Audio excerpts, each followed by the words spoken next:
This is Stephanie with High Tower Stitching with today's video, which is part 2 of hexagons.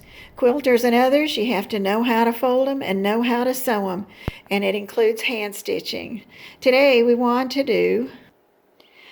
has 3 short parts. Number 1 is fussy cutting to make special folded hexagons for projects. Number 2, looking at a possible project and a quick review of folding. And then finally, fussy cutting hints. Here's one of the projects that I decided to work on. And I had a pillowcase, 2 new pillowcases, and I have 2 young friends that I make a gift for every Christmas. And I was just in the mood to get started thinking about them.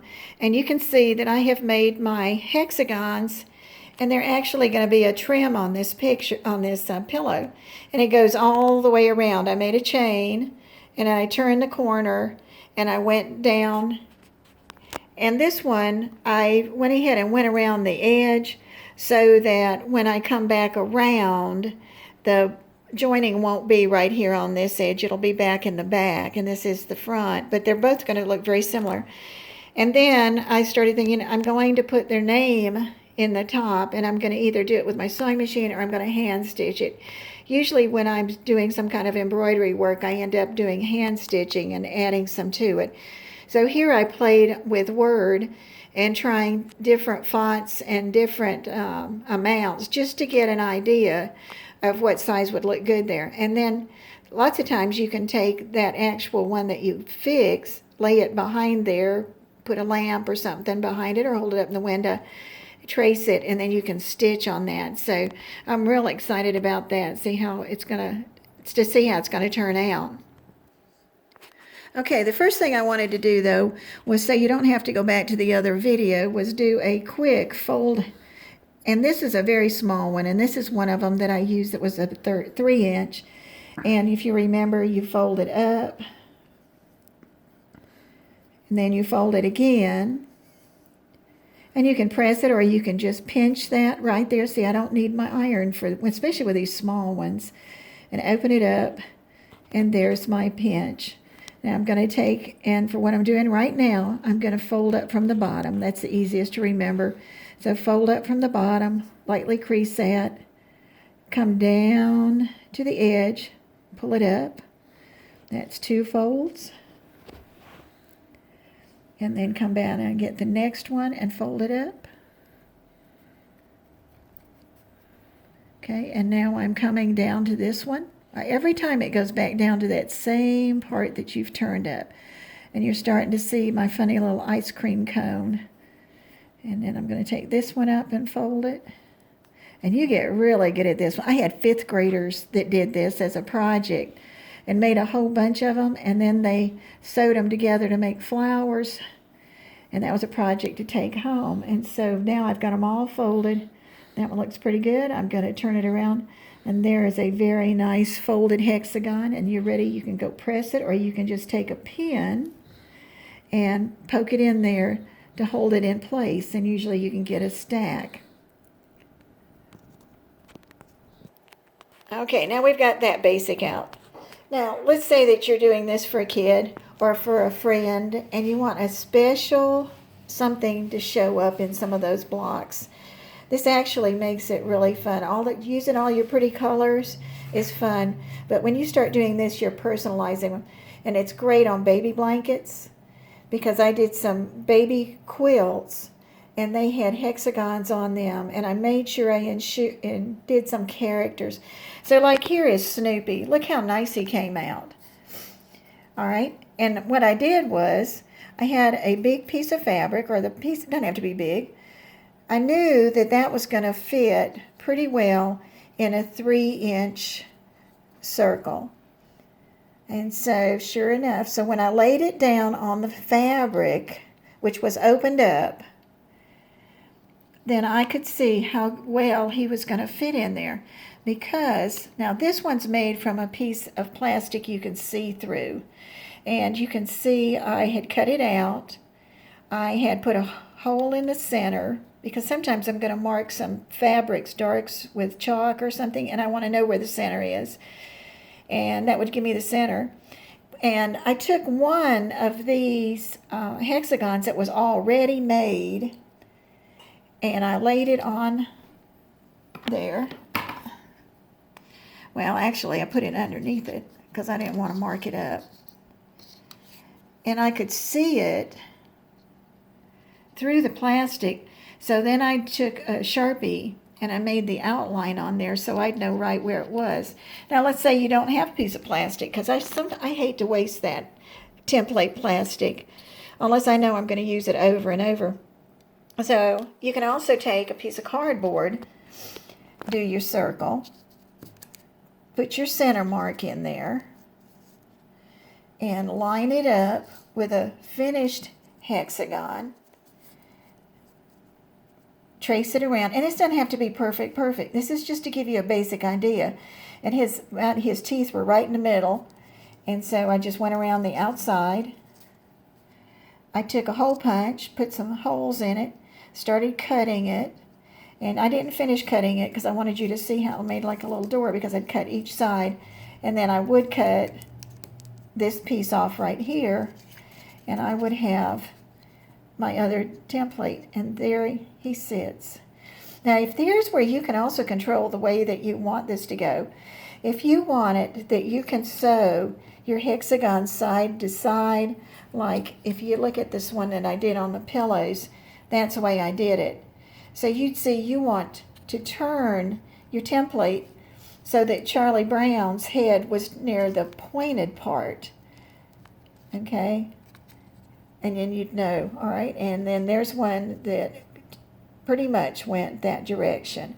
So that's doing small hexagons and using two things, a template that's plastic and a piece of cardboard. Then I told you I thought of a fun project I wanted to do, so I'm going to move over there. From teaching school, I had a lot of material that I used to put on bulletin boards, because I just love that. I could take it down and then use it another time. Well, I opened up my box there, and here was all these great dinosaurs. And I thought, well, maybe this is a good idea.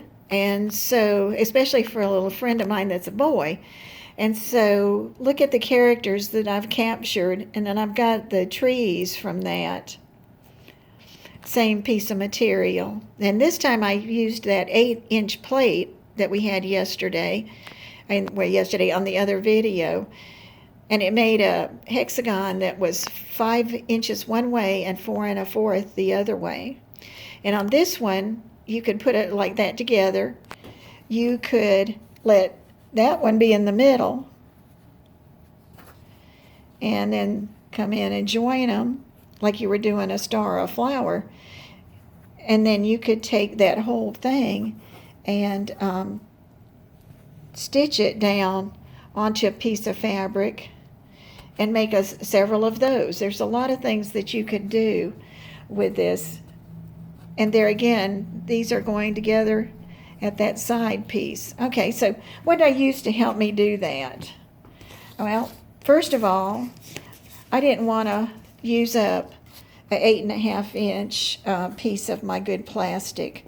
So I'll show you what I did first and where I went, and we're almost there. All right, so now I've got a big piece of fabric, and I'm looking at it, and it doesn't have to be big, I just keep saying that, but this happened to be big, and I say, well, there's a guy that I might like.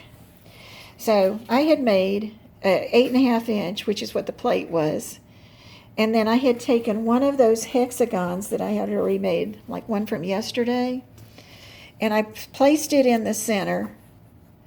I drew around the outside and cut that out, and there was my window. You may have seen this. You can use this on a lot of different kinds of sewing projects to make a window when you want something special.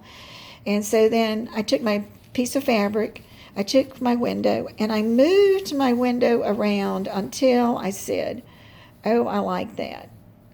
I like that. I don't have all of his wing, but the important part was getting that ugly face and that right there.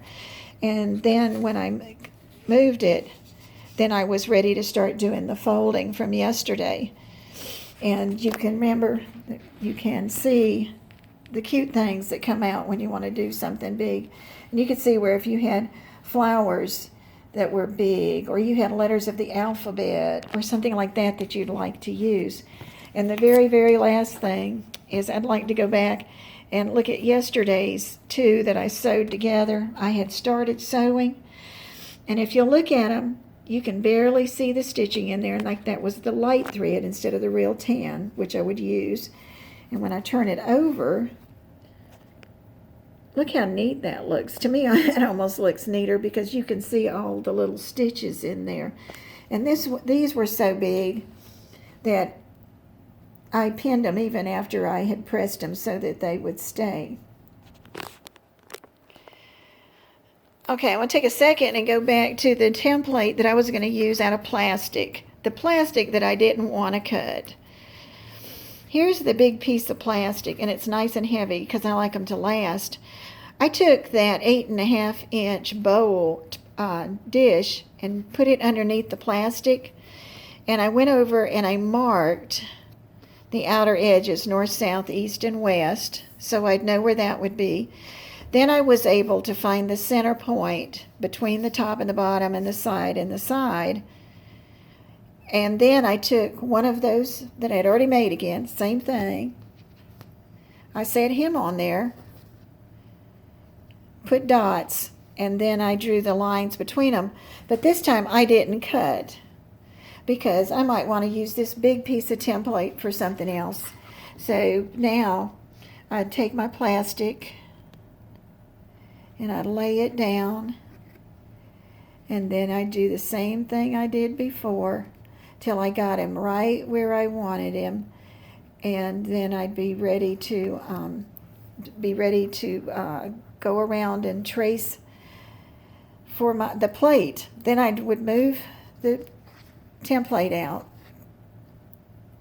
and I'd mark the plate and then go around and then cut it out.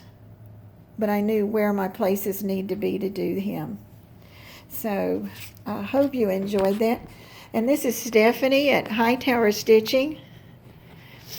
If I forgot anything, like I almost did on the end, I'll write it in the description.